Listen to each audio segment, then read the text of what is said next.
Hello viewers, very good morning.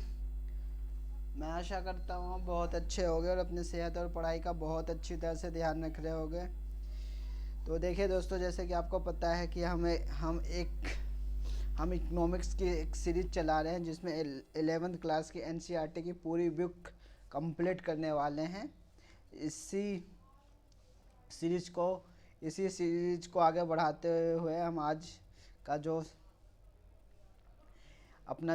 Topic अपना chapter है, पांचवा चैप्टर, जो भारतीय अर्थव्यवस्था की 11th क्लास की एनसीईआरटी की बुक है, उसका आज हम पांचवा चैप्टर पढ़ने वाले। इससे पहले चार चैप्टर हम ऑलरेडी कवर कर चुके हैं, तो आज हम इसी सीरीज को आगे बढ़ाते हुए अपना पांचवा चैप्टर पढ़ने जा रहे हैं। यदि दोस्तों आपको यह सीरीज़ अच्छी लग रही हो तो इस वीडियो को ज़्यादा से ज़्यादा अपने सभी फ्रेंड और सभी रिलेटिव और दोस्तों को शेयर करें ताकि इसका बेनिफिट सभी को मिल सके।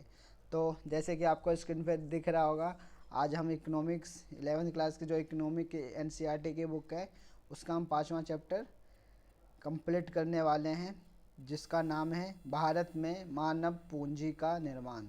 तो अपनी इसी चीज़ को आगे बढ़ाते हुए चलिए आज का हम लेक्चर स्टार्ट करते हैं। तो सबसे पहले मैं आपको यह बता दूं कि इस अध्याय में हम क्या क्या पढ़ने वाले हैं।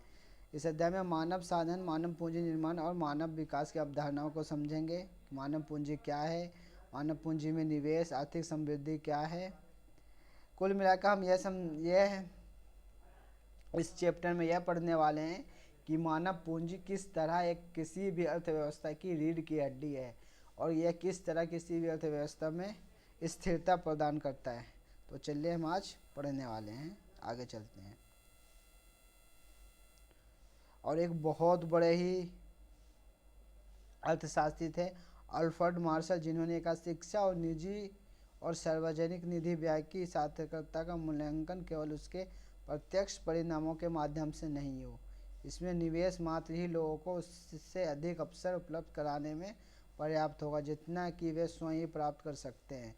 इनके माध्यम से कितने ही ऐसे व्यक्तियों की अंतर्निहित योजनाएं उजागर हो पाती हैं और जो अन्यथा बिना पहचान के ही मर जाती हैं।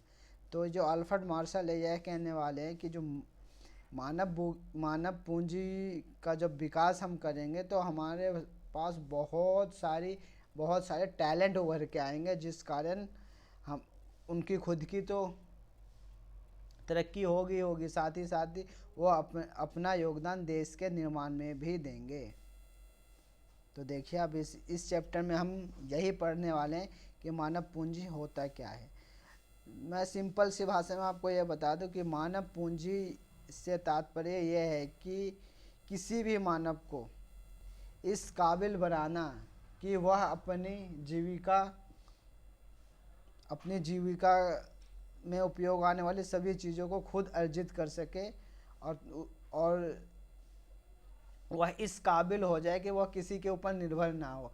और हम बिल्कुल सीधी भाषा में यह कहें कि किसी भी मनुष्य को अपने पैरों पे खड़ा करना ही मानव पूंजी है। तो हम इसी मानव पूंजी को इस चैप्टर में पढ़ने वाले हैं कि मानव पूंजी क्या है तथा यह किस तरह हमारे अर्थव्यवस्था में या तो किस तरह किसी भी देश की अर्थव्यवस्था में विकास के लिए एक इम्पोर्टेंस रोल प्ले करता है। देखिए, मानव पूंजी क्या है। जिस प्रकार एक देश अपनी भूमि जैसे भौतिक संसाधनों, कारखानों जैसे भौतिक पूंजी परिवर्तित कर सकता है, उसी प्रकार वह अपने छात्र रूपी मानव संसाधन को नर्स, किसान, अध्यापक, अभियंता और डॉक्टर जैसे मानव पूंजी में भी परिवर्तित कर सकता है। समाज को सबसे पहले पर्याप्त मात्रा में मानव पूंजी की जरूरत है, जो ऐसे योग्य व्यक्ति के रूप में अधिक होती है जो पहले स्वयं शिक्षित हो चुका हो और प्रोफेसर आदि बन चुका तथा दूसरे को शिक्षित करे। इसका अर्थ है कि हमें मानव संसाधनों को मानव पूंजी के रूप में परिवर्तित करने के लिए मानव पूंजी निवेश करने की भी आवश्यकता है। देखिए, आपको यहाँ जिस प्रकार एक देश अपने भूमि जैसे भौतिक संसाधनों को कारखाने जैसे भौतिक पूंजी में परिवर्तित करता है, जो हमारे पास भूमि है, अगर हम कोई भी बिजनेस करने वाले, उसके लिए तीन चीज़ों की सबसे बहुत आवश्यकता होती है। पहला श्रम, पूंजी और भूमि। तो जिस तरह हम भूमि का उपयोग करके कारखाने बनाते हैं, बिल्डिंग बनाते हैं, बड़ी बड़ी फैक्ट्रियां बनाते हैं, ठीक उसी तरह हम मानव को शिक्षित करके, मानव को ट्रेन करके, मानव को शिक्षा प्रदान करके हम उसे एक मानव पूंजी बना सकते हैं,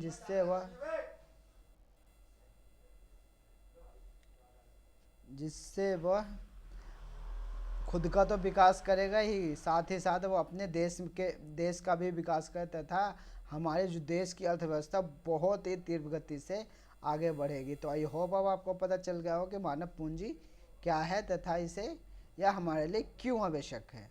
अब ये बता देते हैं मानव पूंजी के स्रोत क्या क्या होते हैं। शिक्षा में निवेश को मानव पूंजी का प्रमुख स्रोत माना जाता है। इसके अतिरिक्त स्वास्थ्य में निवेश, कार्य के दौरान प्रशिक्षण, प्रबंधन तथा सूचना आदि मानव पूंजी के निर्माण के अन्य स्रोत हैं।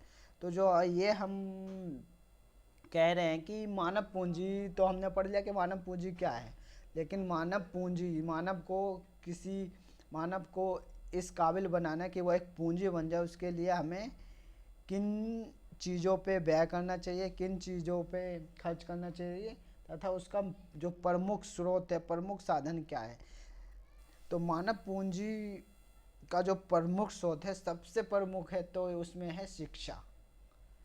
कि आप अपने, अगर किसी भी देश की अर्थव्यवस्था को विकास करना और तीव्र गति से विकास करना है, तो उसे अपने सभी जितनी भी जनसंख्या, चाहे वो मेल हो फीमेल, उसको पूरी की पूरी जनसंख्या को एक उच्च क्वालिटी का, यानी बेटर क्वालिटी का शिक्षा प्रदान करें, उन्हें बेहतर स्वास्थ्य सेवा प्रदान करें, और उन्हें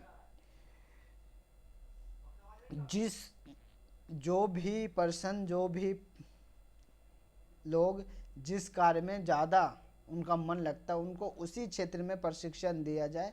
इस तरह मानव पूंजी का निर्माण बहुत ही परफेक्ट होगा, बहुत ही तीव्र गति से होगा, तथा देश का विकास भी होगा और वह अपना खुद का भी विकास करेगा। तो आई होप अब आपको पता चल गया हो कि मानव पूंजी क्या है तथा मानव पूंजी का स्रोत क्या है। बेसिकली ये जो चैप्टर है पूरा का पूरा इसी बात पे डिपेंड करता है कि किस तरह हम अपने जनसंख्या को, अपने पॉपुलेशन को शिक्षित करके बेहतर सुविधा दे के हम किस तरह एक पूंजी का निर्माण कर सके। क्योंकि देखिए जो बाहर की कंट्रियां हैं, मैं जापान की ही बात करूँ, जापान, चाइना, ये अपने जो बच्चों को स्कूली शिक्षा में ही कुछ न कुछ ट्रेनिंग देते हैं, जिस कारण ये जब तक ये अपना 12th या सेकेंडरी हाई स्कूल क्लियर करते हैं, जब तक ये अपने पैरों पे खड़े हो सकते हैं। तो आपको, जैसे कि आपको पता हो कि जापान इलेक्ट्रॉनिक टेक्नोलॉजी में क्यों आ गए, क्योंकि उनकी जो शिक्षा है उसमें बचपन से ही उन्हें इलेक्ट्रॉनिक टेक्नोलॉजी के बारे में बहुत ज़्यादा पढ़ाया जाता है, जिस कारण वह अपने स्कूल के करियर में ही इलेक्ट्रॉनिक कार्यों में बहुत ही परफेक्ट हो जाते हैं। जिस कारण आपको पता है कि जापान और चाइना इलेक्ट्रॉनिक चीज़ों में कितना आगे है। तो इसका मेन कारण यही है क्योंकि उन्होंने अपने मानव को, अपने जनसंख्या को इस तरह शिक्षित करा है, इस तरह ट्रेनिंग दी है कि वो तो खुद का तो विकास कर ही रहे हैं, साथ ही साथ देश के भी विकास में अग्रसर भूमिका निभा रहे हैं।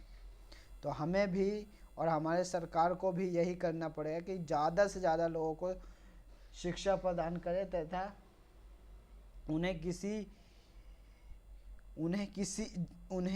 क्षेत्र में अच्छी ट्रेनिंग दें, जिससे वह अपना भी विकास कर सकें और देश के भी विकास में अग्रसर भूमिका निभा सकें। जैसे मानव पूंजी और आर्थिक समृद्धि। तो अब हम ये पढ़ते हैं कि मानव पूंजी किस तरह आर्थिक समृद्धि में योगदान देता है। राष्ट्रीय आय में इसका भी योगदान होता है। सबसे पहले तो आपको ये, जब मानव पूंजी का निर्माण हो जाए तो भारत की राष्ट्रीय आय में भी योगदान देगा। तो आपको पता है राष्ट्रीय आय क्या होता है। एक लेखा वर्ष में देश के नागरिकों द्वारा अर्जित की गई कुल आय को राष्ट्रीय आय कहते हैं। ये देखिए इसमें लिखा, आर्थिक समृद्धि का अर्थ है देश की वास्तविक राष्ट्रीय आय में वृद्धि होता है। और आर्थिक समृद्धि क्या है? आर्थिक समृद्धि का सिंपल डेफिनेशन यही आपको बताऊंगा कि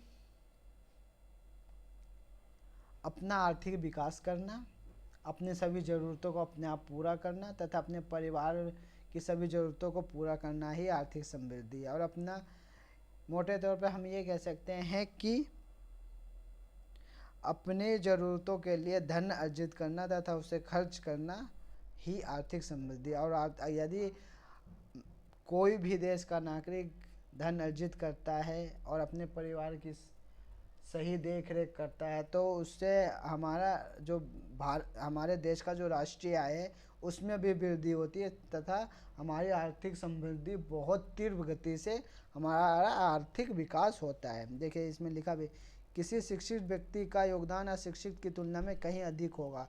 एक स्वस्थ व्यक्ति अधिक समय तक व्यवधान रहित श्रम की पूर्ति कर सकता है। जैसे कि आपको पता है, ये तो बेसिक सा नॉलेज है कि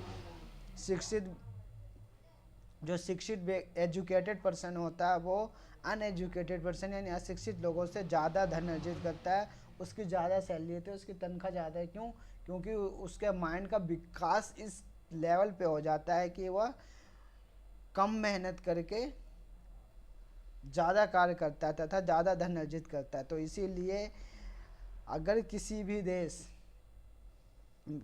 को मानव पूंजी में निवेश करना है तथा अपने देश का आर्थिक विकास तीव्र गति से करना है तो उन्हें अपने सभी नागरिकों को एक उच्च क्वालिटी यानी उच्च क्वालिटी का शिक्षा प्रदान करना चाहिए।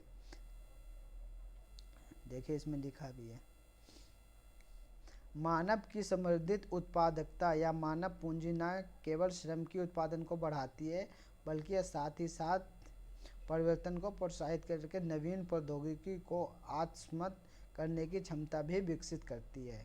देखिए कितनी इम्पोर्टेंट बात इसने कह दी कि जो मानव पूंजी में जब अब हम मानव पूंजी में निवेश करते हैं तो वो श्रम की तो उत्पादकता बढ़ाती ही बढ़ाती तथा माइंड यानी लोगों के दिमाग का भी विकास करती है।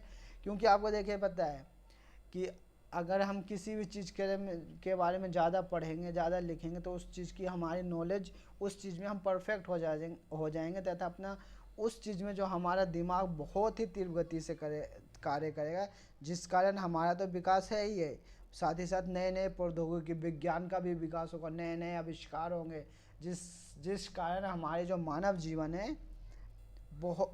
जीवन बहुत ही सरल हो जाए। क्योंकि आप अपने आसपास देख रहे होंगे जितनी भी चीज़ें हम यूज़ करते हैं ये सब साइंस प्रौद्योगिकी यानी विज्ञान का ही चमत्कार है। और विज्ञान का आविष्कार किसने करा? खुद मानव ने करा है। और कैसे करा है?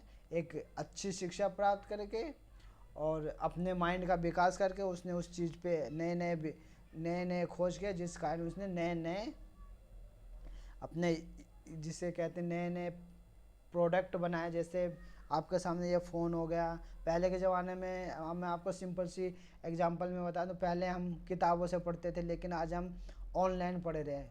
जैसे कि मैं आपको पढ़ाने लग रहा हूँ, ये भी तो एक साइंस की टेक्नोलॉजी है। लोगों ने माइंड का विकास करके इस पद्धति का आविष्कार करा, जिस कारण मैं आपको फ़ोन पे ही पढ़ा रहा हूँ, ऑनलाइन पढ़ा रहा हूँ। तो यह भी एक मानव की बहुत बड़ा आविष्कार है। मानव पूंजी की वृद्धि के कारण आर्थिक समृद्धि होती है। इससे सिद्ध करने के लिए व्यवहारिक साक्ष्य अभी स्पष्ट नहीं है, यह भी कहा गया है। चलिए, विकासशील देशों में मानव पूंजी की समृद्धि बहुत तेजी से हो रही है किंतु उनकी प्रति व्यक्ति वास्तविक आय की वृद्धि उतनी तीव्र नहीं है। यह मानना तर्कसंगत है कि मानव पूंजी और आर्थिक समृद्धि परस्पर एक दूसरे को प्रभावित करते हैं। जैसे कि आपको पता है कि जो विकासशील देश होते हैं, हम जो डेवलपिंग कंट्री होते हैं, वहाँ पे जो लोगों का विकास तो तीव्र गति से होता है लेकिन उनकी जो पूंजी है, उनकी आय है, आय में ना डिफरेंस रहता है। क्यों? क्योंकि जो पढ़े लिखे लोग हैं उनकी तो आय बहुत अधिक होती है और जो कमज़ोर कम तबके के यानी गरीब लोग होते हैं उनकी आय कम होती है। तो ये मानव पूंजी का ये एक दोष परिणाम भी है, जिस कारण कि जो लोगों के बीच आय का गैप बहुत अधिक होता है, अर्श और फर्श का होता है। जैसे आपको एग्जांपल से बता दूं कि भारत में कई लोग ऐसे भी जो करोड़ कमाते हैं और कई ऐसे भी हैं जो 2 वक्त का खाना भी नहीं जुटा पाते। तो यह विषमताएं, यह जो डिफरेंस है, यह भी मानव पूंजी में की एक आर्थिक दोष है। भारत ने तो बहुत पहले आर्थिक समृद्धि में मानव पूंजी के महत्व को समझ लिया था, और साथ ही पंचवर्षीय योजना में कहा गया है कि एक विशाल जनसंख्या वाले देश में तो विशेष रूप से मानव सांधो मानव पूंजी के विकास को आर्थिक विकास की युक्ति में बहुत महत्वपूर्ण स्थान देना ही होगा। जैसे कि आपकी एनसीईआरटी की बुक में लिखा है कि भारत ने तो मानव पूंजी का महत्व बहुत पहले ही समझ लिया था, इसलिए भारत की जो पंचवर्षीय योजना थी, 5 इयर्स प्लान, आप सबसे पहले ये बताइए कि भारत ने 5 इयर्स प्लान किस देश से लिया है। ये आपका क्वेश्चन, इसे आप कमेंट्स बॉक्स में इसका आंसर लिखेंगे। और भारत की जो 7वीं पंचवर्षीय योजना थी, उसमें यही बात कहा गया कि भारत सरकार यानी इंडियन गवर्नमेंट ज़्यादा से ज़्यादा मानव पूंजी में निवेश करेगी, अच्छी शिक्षा प्रदान करेगी, ज़्यादा से ज़्यादा लोगों को शिक्षित करेगी तथा उन्हें ट्रेन करके मानव पूंजी का विकास करेगी। ये देखिए एक चार्ट भी दिया गया है जिसमें बताया गया है जो 1951 में वास्तविक प्रति व्यक्ति आय थी 7,651 थी, जो 2017 में बढ़कर 77,659 हो गई है। और जो 1951 में शिशु मृत्यु दर 146 थी, वो घट के 2016-17 में 33 हो गई। ये क्या है? यह सरकार के किए गए कार्य और मानव पूंजी में किए गए निवेश का ही रिजल्ट है। जो जन्म के समय जीवन प्रत्याशा पुरुषों में 37 थी, जो बढ़कर 67 हो गई है, और महिलाओं में 36 थी, जो बढ़कर 70 हो गई है। और साक्षरता दर देखिए कितनी, जो शिक्षित लोगों का प्रतिशत है, बाद में 1951 में जब हमारा देश शुरू में आज़ाद हुआ था, उस टाइम 16.67 16.67 थी, जो बढ़कर 2016-17 में 76% हो गई है। और यह जो डेटा किसने प्रदर्शित करा? तो वित्त मंत्रालय और राष्ट्रीय सांख्यिकी कार्यालय की रिपोर्ट सांख्यिकी एवं कार्यक्रम क्रियान्वयन मंत्रालय भारत सरकार द्वारा दी गई। और ये भारत सरकार के जो सांख्यिकी डिपार्टमेंट, उसका एक डेटा है। तो आई होप अब आपको पता चल रहा होगा कि मानव पूंजी क्या है तथा किस तरह किसी भी देश के विकास में एक बहुत ही महत्वपूर्ण भूमिका निभा सकता है। तो सिंपल जो ये चैप्टर है, इसमें बस यही और कुछ भी नहीं है कि मानव पूंजी का किस तरह विकास किया जाना चाहिए तथा सरकार को कौन से कदम उठाने चाहिए। मानव पूंजी और मानव विकास। देखिए दोस्तों, आज ये वीडियो बहुत लंबा हो जाएगा, जिस कारण हम इस वीडियो को यहीं पे समाप्त करते हैं। और इसी चैप्टर का हम पार्ट 2 कल पढ़ेंगे, जिसमें हम आगे की कहानी पढ़ेंगे कि मानव पूंजी और मानव विकास क्या होता है। तो मिलते हैं अपने नए वीडियो में इसी चैप्टर के साथ, यानी मानव पूंजी विकास का पार्ट 2 चैप्टर, और पढ़ेंगे कि आगे की राह क्या हो। तो मिलते हैं अपने नए वीडियो में एक नए एनर्जी के साथ। तब तक के लिए thank you and have a nice day.